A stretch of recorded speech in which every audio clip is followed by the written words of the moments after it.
So a new year is upon us once again, and as in all years, it's a time of reflection on the year that's been before and on hopes for the year to come. So ladies, gentlemen and all variations thereupon, in that spirit, let's have a look back on an entire year of making, because every week I have put out a new video and the majority of those were new makes, and I made some things that ended up not being videos, so I have quite a selection of makes this year to choose from. Let's look back over the year and pick out my 10 favourite builds from the year before, preferably with some sort of overly dramatic interstitial between each of them.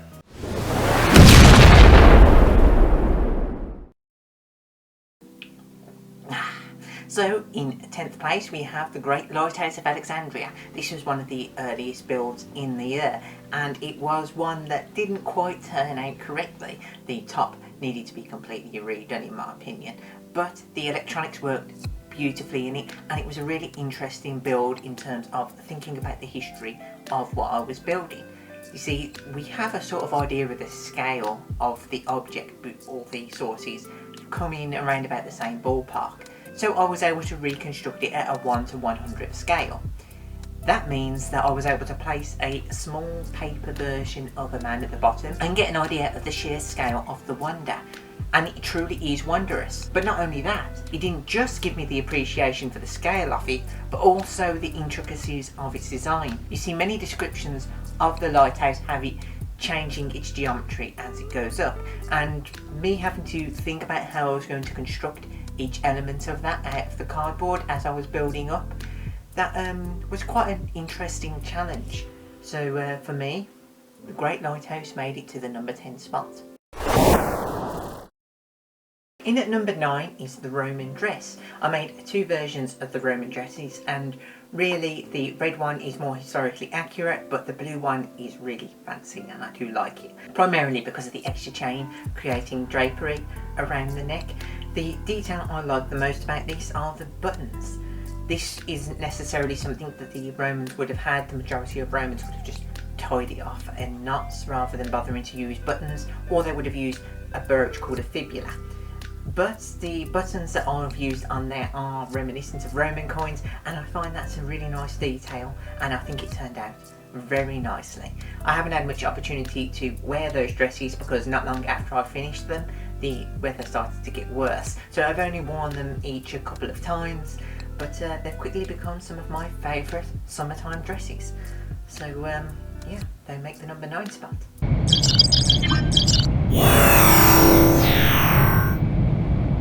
And number 8 is my leather bag. This was a bag that I made in lieu of pockets for my sorceress dress, and this bag, it was the culmination of a lot of thinking and a lot of contemplation. It has a lot of deep meaning to me in the designs I put on there, being reflective of the Staffordshire hoard, and I think it turned out really nicely. Not only that, but it has actually held up quite well. I have used it and I've put quite a lot of things in there so that it was really pressing at the seams and things, but nothing has come loose on it. Despite the fact that I didn't actually sew that front clasp on, it's just held on there with contact cement. It has held beautifully.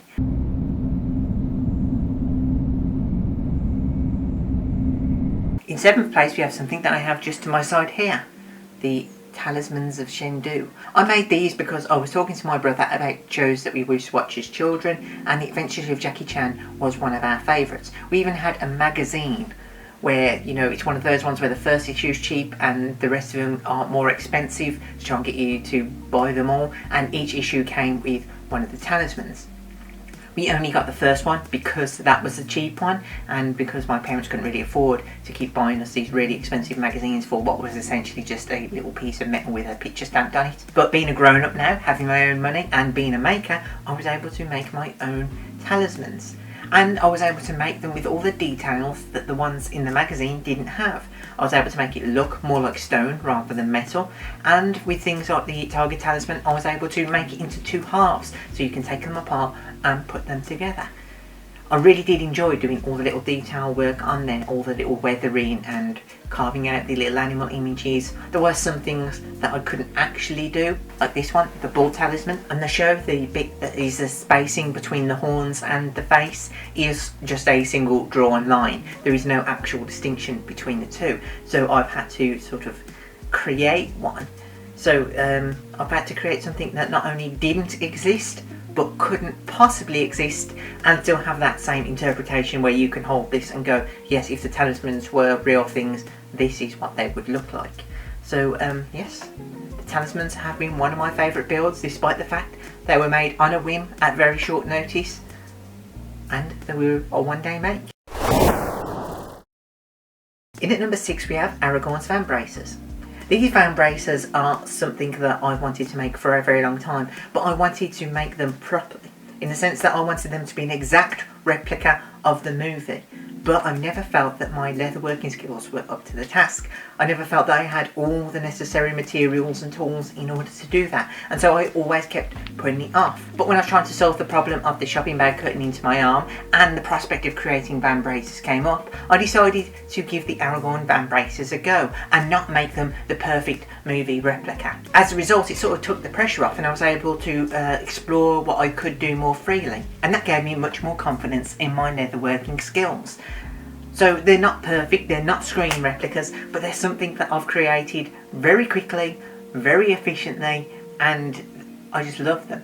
The leather hardening process especially, I had no idea that that was going to work out so well. And with how hard they actually are, they do actually feel like armour.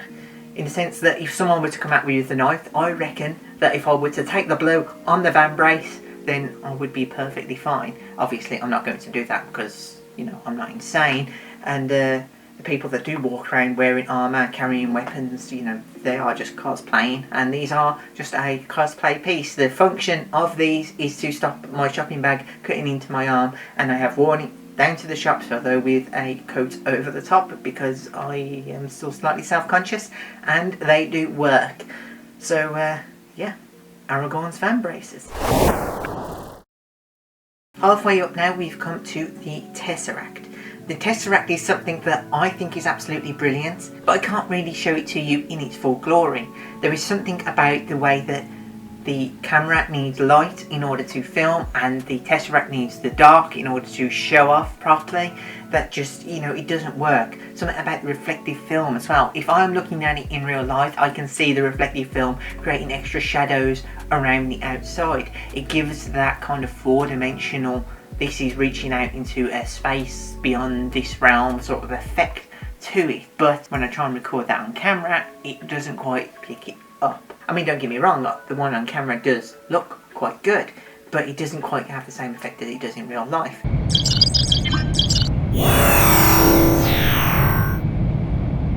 At number 4 we have sewing storage. Now this might seem like a very simple project that didn't really, you know, it's not as showy as the Tesseract, but these solved a problem all makers have, one of storage and space. You see, every maker knows that the issue of where you're going to put things and how easily you can access them and use them is an ongoing issue that you're always trying to solve. My sewing supplies were a very awkward one. I originally had all my thread stored in a sewing box, but that means I had to empty out all the thread in order to get to the one that I wanted. I couldn't just easily see and access it, even though they were all stored away quite efficiently. But anywhere that I put them, so that I could see them all, just meant that it could easily be knocked over, or that they were taking up a large amount of space. So having the storage stuck on the wall as a plaque was an elegant solution to the problem. The extra bonus that I got with this was how good it looked when it was finished. Having all the different colours there and being able to position the camera so that I can rack focus across them, and as a result I get to use that not only as a practical thing of storing the thread, but also as part of the camera work. So I can show the plaque on the wall and me taking off a single piece of thread, and it's something interesting to watch on the videos. It's something aesthetic as well as practical.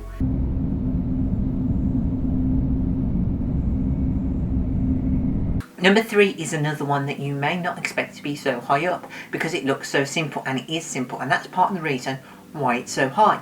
The Bronze Age top that I made. This is something that's a recreation of a historical object, and being a recreation, I feel like it put me in contact with the makers of that original garment, and the simplicity and just elegant nature of the design. Not in the sense that it looks elegant, because it does look just like a big block of wool. It's like a sort of Bronze Age t-shirt, but the elegant part of it is in the simplicity of how the sleeves are done.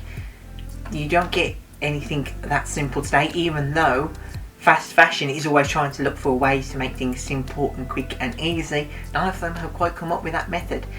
But this simple system of making clothing has managed to produce something that doesn't look out of place in the modern world. I wear this regularly.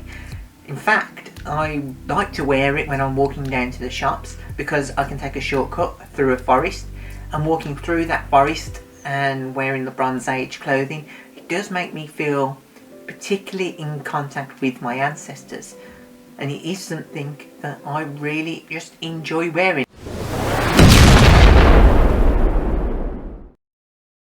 In at number 2 now, we have the Da Vinci Drawings. Now these Da Vinci Drawings are, as best I can do, exact replicas of the Da Vinci sketches that I have seen before. And the brilliant thing about this is just the joy that I had in creating it. This was one of those projects where I could happily spend the rest of my life doing similar things. I could spend all day, every day, just poring over these old sketches and recreating them as best I can. Now obviously my creations are nowhere near as good as Da Vinci's. In fact, if I point the camera at the picture of the sketch of the lady in the book where I took the inspiration from, then the camera recognises that as a face and tries to focus on it. It doesn't do that with my sketch, even though I think they look fairly close. So obviously Da Vinci has captured something that I just can't. But there have been many a night where I've been lying on my sofa listening to an audiobook or a podcast or some such thing, and I look up on the wall where I've stuck these Da Vinci sketches, and I just love them. They bring me so much joy and pleasure just looking at them going, I've created that. And it's reflective of my favourite artist, and there is just something about it that it's just special to me. And so really the Da Vinci Drawings are right up at the tippy top of the list, except they get beaten by one other thing.